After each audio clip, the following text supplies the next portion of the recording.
আজ থেকে প্রায় 50 বছর আগের ঘটনা। গ্রামের নাম মাধবপুর। গ্রামের প্রতাপশালী জমিদার নরেন্দ্র প্রতাপ রায়চৌধুরী।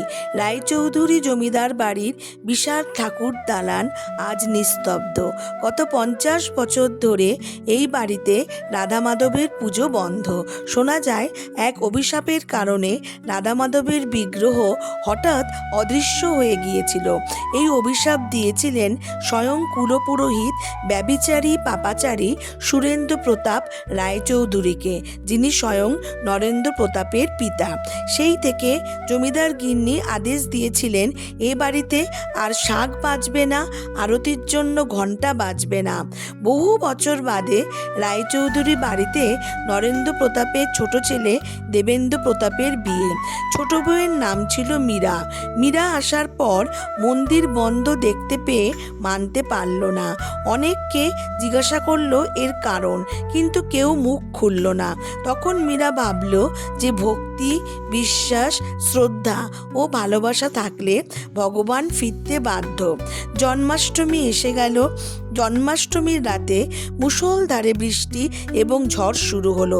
বাড়ির সবাই যখন ঘুমিয়ে আচ্ছন্ন, মীরা চুপি চুপি ঠাকুর দালানে ঢুকলো। ধুলো মাখা সিংহাসনটা মুছে একটা মাটির প্রদীপ জ্বালালো। সেখান থেকে অসংখ্য মাটির প্রদীপ জ্বালিয়ে দিল।